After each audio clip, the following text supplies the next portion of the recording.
Welcome to Life Purpose by Design for our Pivot on Purpose series.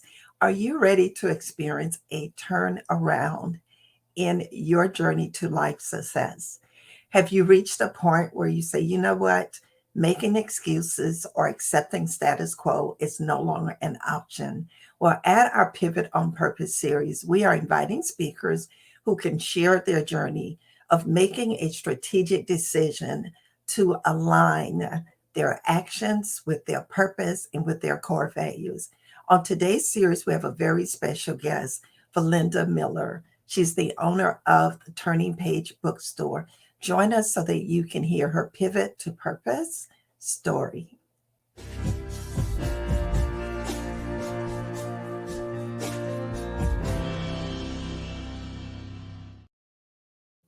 I'm very excited about the series Pivot to Purpose or Pivot on Purpose, whichever one sticks with you the most.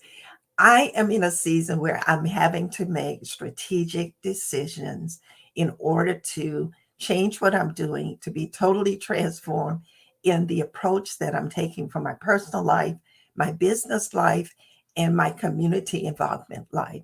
And I want to make sure that whatever it is that I'm planning, that it is aligned with my purpose and with my core values. So the Pivot on Purpose series is talking about how do you prime your purpose and make your purpose the main thing?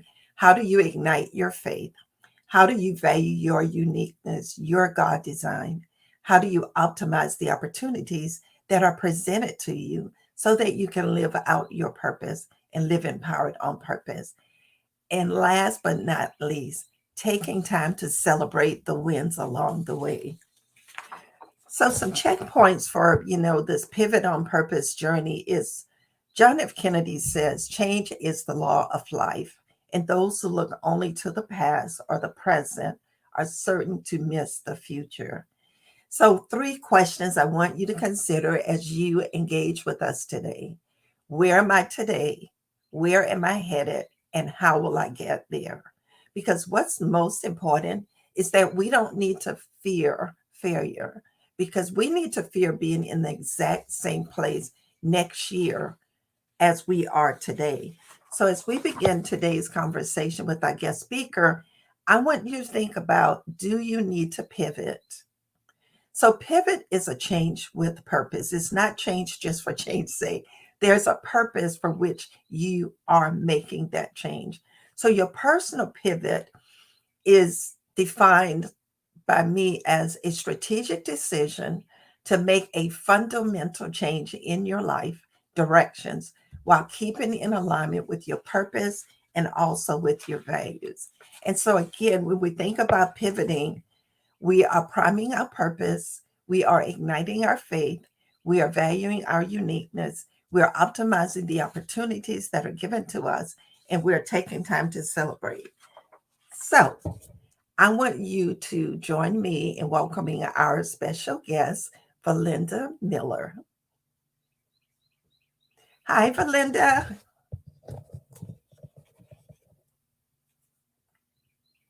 You're on mute. Hi, Sheila. It's Great, great, great. I'm so glad that you made the decision to join us today. I know that you've got a million things going on, so oh I yeah. really consider it a privilege and an honor for us to be able to connect today. Don't we all have 1,000 things going on? That's life. Yes. So I want to share briefly with our audience that VaLinda is the owner of Turning Page Bookstore here in South Carolina. Hmm. And they are the only African American brick and mortar bookstore in South Carolina. What an accomplishment. She describes the Turning Page Bookshop as a literary heaven for book lovers and community enthusiasts. And she was established in June 2014. So, VaLinda, tell us a little bit more about your journey to where you are today. Well, I was born and raised in Washington, D.C., and by my grandmother. And she actually took me to my very first library when I was 6 years old. And from that day on, I fell in love with books and library. And I was told by my grandma, when you're in Washington, D.C., everybody either works for the military or they work for the federal government. So I joined the federal government right in high school. They had summer programs for kids. So I started in the federal government at the age of 16. And from the time, because I'm still in the federal government, and from that time, I've always either volunteered at libraries, volunteered at book festivals, worked at bookstores. I knew that was my purpose, is not only to get involved in reading and literature, but my purpose was to make sure I get everybody involved in reading and literature. And I never thought I would open up a bookstore, just never did. But when my kid graduated college and she left me with the dog, because I thought she was going to take the dog with her, I'm in an empty house, the kid is gone, and you go, well, what do you do next? And I was still working. Somebody told me about how to open up your bookstore training class in Florida. I said, oh, I'll go and have a vacation. And while I was there, somebody told me about a bookstore for sale in Seneca. And I said, you know what? I'm going to check it out for a couple of months. And I got more and more excited to work in a bookstore, to, you know, get people when they come in there or drag people to come in there. And we'll talk about books and we'll talk about the characters and how they relate to movies and life. I just got so excited. But I still said, I'm going to keep my full-time job and I'm just going to drive up there on the weekend because the staff that was there, I kept them. Well, you never know how to run a business until you actually run a business. And I'm going to tell you, from 2014 to about 16 or 17, I continued to work full time and would go up there on weekends or a week at a time. And running a business, you just don't know. You got to pay rent.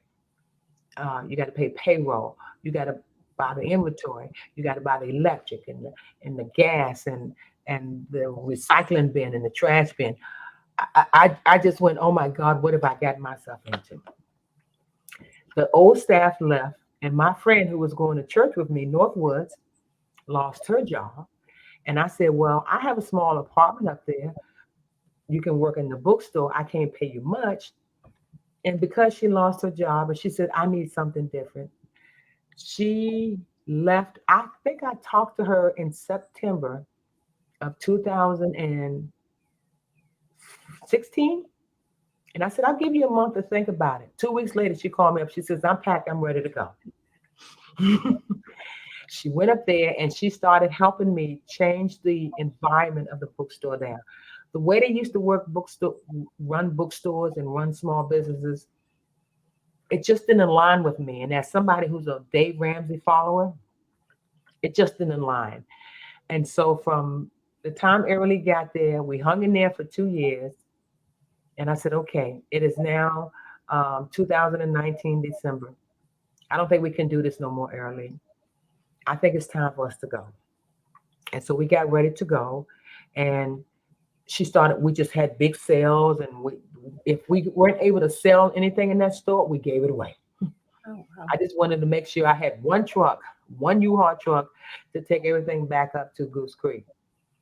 And I think in about January or February, the landlord came to me and he says, you don't plan on moving up here to Seneca, do you? Because you've been here for a couple of years. And I said, no, that's not going to work. He says, I'm going to give you a deal. You're behind in your rent. Why don't you just go ahead and leave? If you get out by March the 31st, I won't say nothing. I won't ask you for nothing. It's just not for you. March the 25th, I went up there with a truck and we emptied that store in 3 days. I told Erilee, come on and move in with me. I have a big old house and you can rent the room and I'll help you find a job. I think I had been back up here for about a week. We were at church. We're still doing our thing. Erilee is looking for a job. And all my friends down here in Goose Creek and in Charleston and up in D.C. said, why don't you open up a bookstore there? Just reopen it up and just do it there, near your home, near your job. And we did. June of 2019, we reopened Turning Page Bookshop. And Isn't that amazing? June of 2019, we were on the road, and then February, COVID hit. We were shut down from March the 1st until the last week, the first week in June. But during that time, there was all this protests and all this other stuff going on, and everybody was supporting and shopping at black-owned businesses. All these black-owned businesses popped up, and I mean, we were just getting orders just left and right. We had to hire 4 people just to mail out the orders. Just that's Wow. how crazy it is. And I said to Early, let's enjoy this reprieve because it's not going to last long. And it didn't. By September, it started to wean down. And in 21, it stayed a little bit better.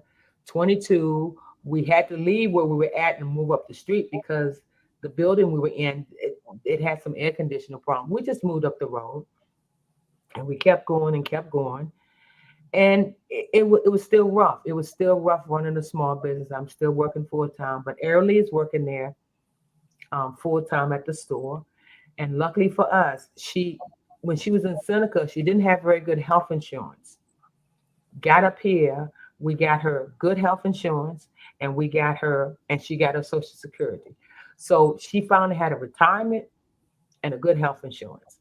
And 2023 comes around, and man, it felt like 2020 all over again. Wow. Inflation was unbelievable. People couldn't afford to buy things, and of course, buying books that's the last thing on the list. And you can understand that they're trying to buy food and eggs and milk. Even I got upset, and I'm still upset that 4 sticks of butter cost $7.50. Oh, So, VaLinda, I'm listening to you, and you've talked a lot about. I've seen a lot of transformation, transition. You're having to make some very strategic decisions. The flexibility of knowing that this is where I started, but this is not working. We are looking at relocation, looking at the economic challenges. So I want you to tell me, why is it important to want to know what you're really purposed to do? Because so when the storms come, I know there are times when you've had to make choices, intentional choices versus choices during a crisis. What do you think has been your greatest strength in terms of managing, being intentional before the crisis and also during the crisis with the bookstore? well, as someone who grew up in a very poor environment in Washington, D.C., I grew up around a grandmother and a great aunt who said, it doesn't matter what's going on. I want you to keep your faith. I want you to keep praying. And I want you to thank God when things are bad. And I want you to thank God when things are good. So when I had to leave Seneca to get out of that situation, I said, oh, good. I'm getting out of this situation. I still had a ton of debt from that bookstore. But I said, you know what, God? Sometimes you are purposely closing that door because you want me to do something else. And I was lucky that I was able to take Airly with me and have her live in my house. And I know when anything goes wrong, and as human beings, we get upset, our stress level goes up, and all this kind of stuff. But every day, and I want to show you this. I read this every day, and it says, I believe that I am fearfully and wonderfully made. I believe that I am God's masterpiece. He has created me anew in Christ Jesus so that I can do the good things He planned for me. Today, I openly declare that Jesus is Lord, and I believe in my heart that God raised Him. And I always say, every time something goes bad or something goes good, if God is for me, who can be against me? So when I went through, I don't think the struggle is over. It's just that I'm going to have my days, and it's not going to go away that easily. And I'm going to still go, oh, how am I going to do this? But then I'm going to turn around and 2 seconds later, go, okay, God, I don't know how I'm going to go through this, but you know how I'm going to go through this, and I'm going to trust you. Every single setback It's never a setback. It's always a setup because every single time you turn around, boy, you look up, he done got something else better for you. Every time something crashes, and I've been saying this all my life, every single time something goes wrong, I said, okay, I'm going to trust him and I'm going to do my best. I'm going to just do my best every day. Keep being a blessing to people, keep thanking people, keep praying for people. Doesn't matter if they're bad or good, if they've done something wrong to me, forgive them and move on. Because you know what I noticed? When I worry and I worry and worry, I get physically sick. Either my throat contracts or my nose will run or I'll get a headache or something like that.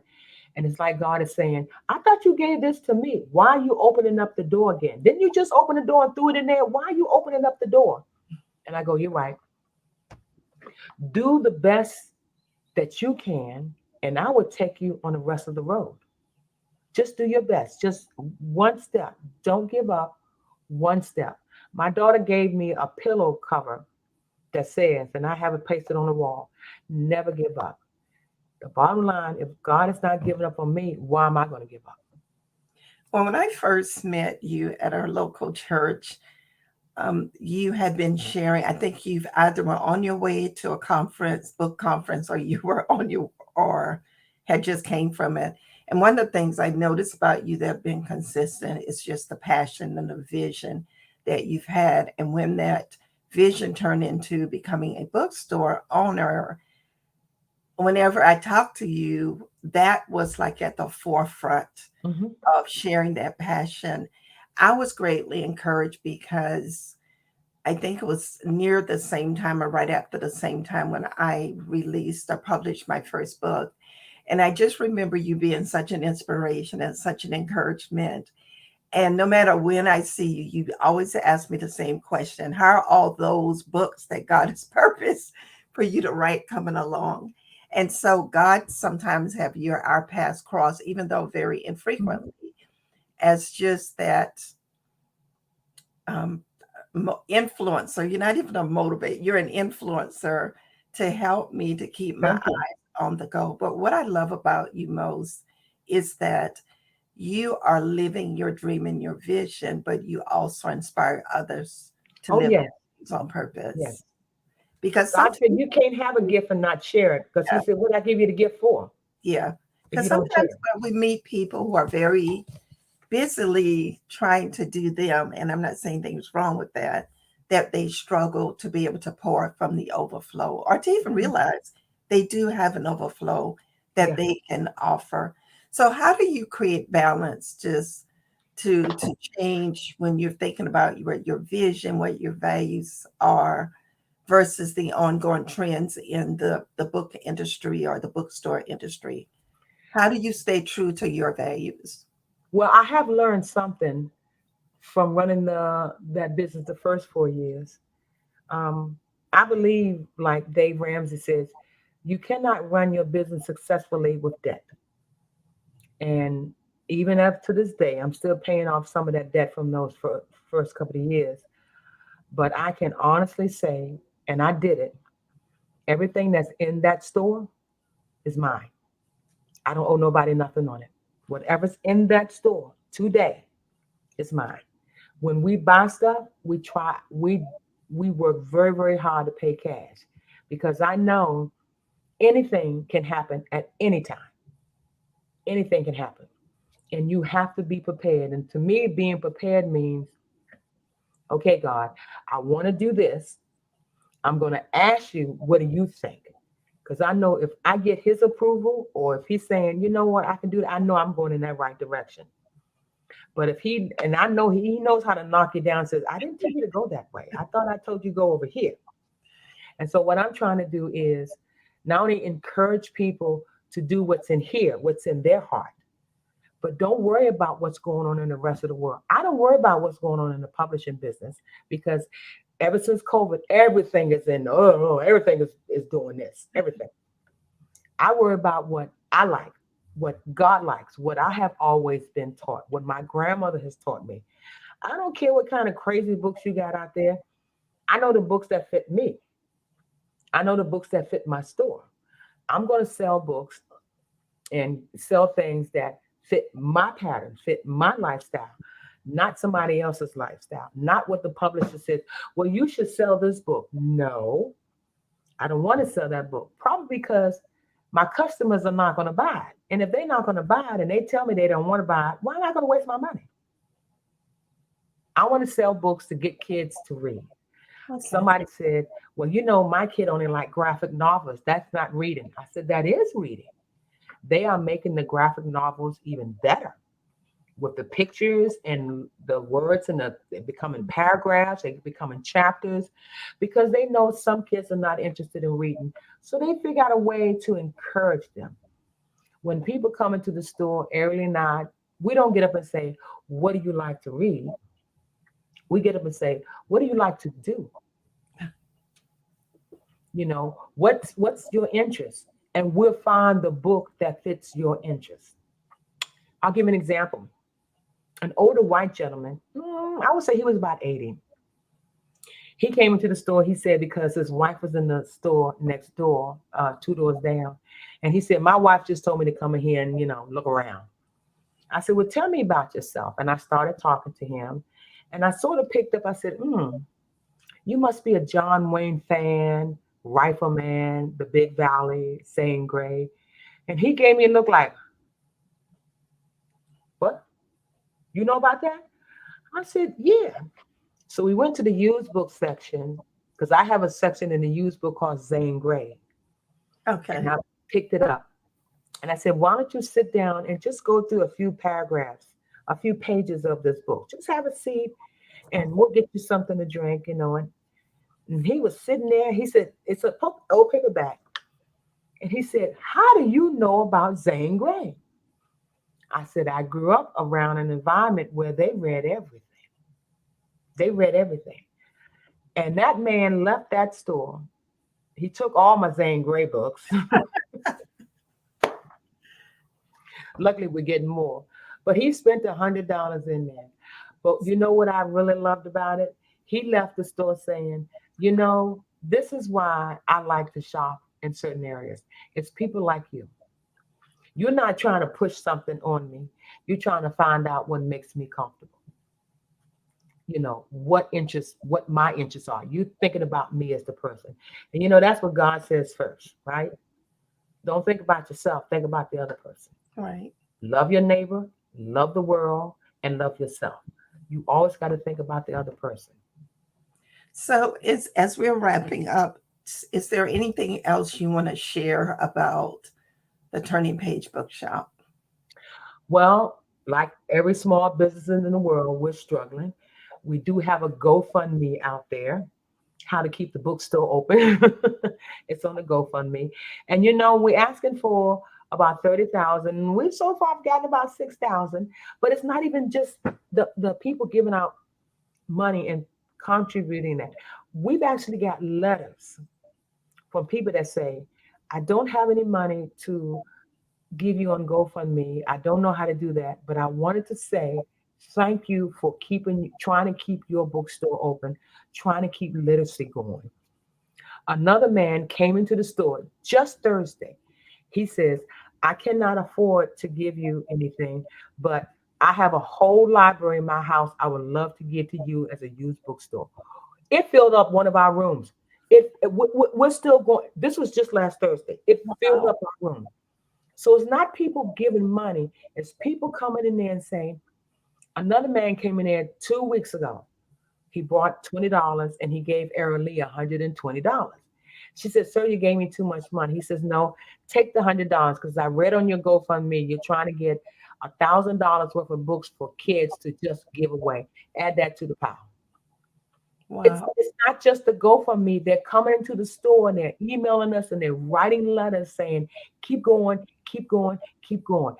You know that's God. You Yes. know Nobody but God. Nobody but God. you're gonna make me cry. That ain't nobody but God. Ain't nobody but God. Ain't nobody but Him.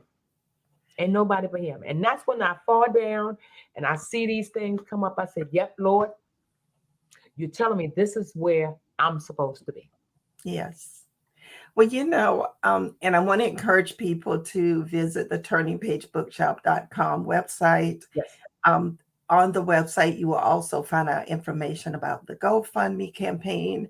We have posted it on our Life Purpose by Design Facebook page, but we will repost it also with this live broadcast um, in the comment section. So I'm listening to you, and I guess the you that I met and what I've come to know from more so from just the times that our paths have crossed. We don't talk every day or one of those kind of things. But I just want to encourage you to say that we are glad to see entrepreneurs like yourself who have learned the value of pivoting, who've learned the values of making the Oh, yes. choice to stay true to their values, to stay true to their purpose, most importantly, to stay true to their God design, Yes. what Yes. God has purpose. It is so easy as a business owner that when the times get rough, sometimes people think about ways to compromise. They think about ways to just do something just to make some money to keep the doors open or Mhm. whatever. And I'm Yes. not implying that they're unethical. They're just not living it out the way God has purposed. Mhm. And so part of pivoting to purpose is that whole thing about igniting our faith. And I have been praying and just asking God to just be more like Jesus. He says, I'm only here to do the will of the Father. Nothing That's else it. matters to me.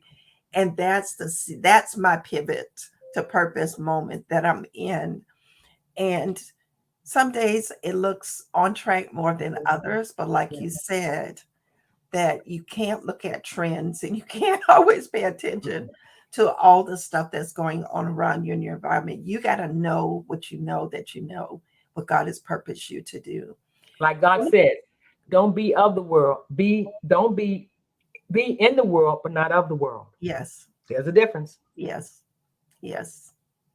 Well, And I'm not proud of you. So, I am, God, I'm so proud of you. I saw this email. I said, oh my gosh, she's got a show now. Now I'm waiting for you to do the podcast, and now I'm waiting for you to do the YouTube show. Oh my God, you are going to explode. You are exploding now, but God's not finished with you. He is not finished with you. But thank you so much for those words of encouragement. I'm telling you, I'm just pressing into prayer, listening to his voice. And God told me years ago that, Sheila, there are a lot of good things that you can do because I've gifted you in certain areas. But I want you to do the God thing, the God purpose thing, There not you go. just the good things. Because he's given me a creative mind, so I can think of a lot of good things to do. But he's like, I need you to stay on track. And I want to say to our audience, and thank you so much, Sonia Bailey, for joining us. That when you make a choice, a strategic, intentional choice, that Hmm. you really want to live the life that God has purposed for you, Yes. and you are willing to step away, step aside from anything that puts distance between you and what God has Mhm. purposed, He Yes. meets you right there. Right I'm there. telling you, for somebody who's been, up and down, start, stop, finish, pause, where I am right now, there's such a peace and a joy, VaLinda, where I'm at Oh right yeah. now, because there's a clarity that I haven't had before. And part of that clarity is not about me not knowing what God wanted me to do. I haven't had that clarity for quite some time.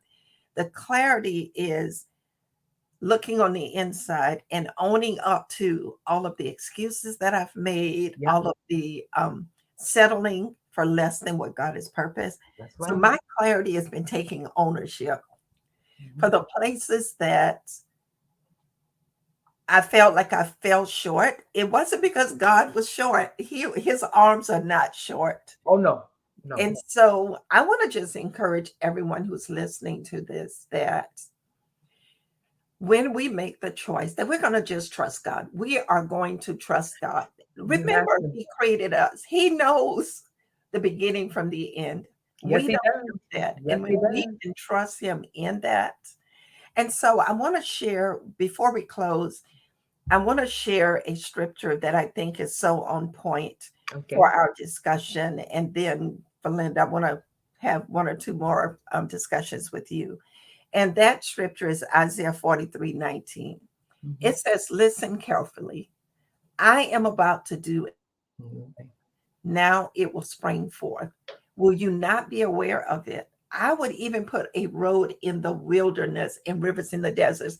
This scripture really ignited my faith that I Yeah. am it because God is saying, I know there are some natural ways that you can experience success. I'm not doing it that way. I am going to take my children in. I'm going to show up in places where I'm least expected. There you I go. am going to put the road in the wilderness. I'm going to There put you the go. river in the desert.